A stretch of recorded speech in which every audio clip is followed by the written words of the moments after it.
சிவகாசி தொகுதியினுடைய வாக்காளர் பெருமக்களுக்கு நன்றி நன்றி நன்றி. வணக்கம்.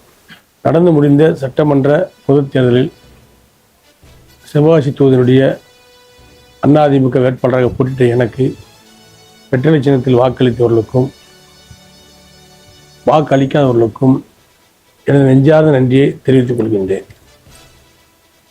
எனக்காக பணியாற்றிய அனைத்து இந்த அண்ணா திராவிட முன்னேற்றக் கழக நிர்வாகிகள், பாரதிய ஜனதா கட்சி நிர்வாகிகள், பாட்டாளி மக்கள் கட்சி நிர்வாகிகள், அம்மா மக்கள் முன்னேற்றக் கழக நிர்வாகிகள், தமிழக மக்கள் முன்னேற்றக் கழக நிர்வாகிகள், கூட்டணி கட்சியினுடைய நிர்வாகிகள், சமுதாய தலைவர்கள், ஊர் பெரியோர்கள், ஊர் நாட்டாமைகள், இளைஞர் பெருமக்கள், தாய்மார்கள், சகோதரிகள் அத்தனை பேர்களுக்கும் எனது நெஞ்சார்ந்த நன்றியை தெரிவித்துக் கொண்டு செவ்வாய் சட்டமன்ற பொதுத் தேர்தல் எந்த விதமான பிரச்சனைகளோ வாக்குவாதங்களோ இல்லாமல் நல்ல முறையில் நடைபெறுவதற்கு காரணமாக இருந்த காவல்துறை அதிகாரிகளுக்கும் காவல்துறை சேர்ந்தவர்களுக்கும் அரசு அதிகாரிகளுக்கும் நெஞ்சாத நன்றியை தெரிவித்துக் கொள்கின்றேன்.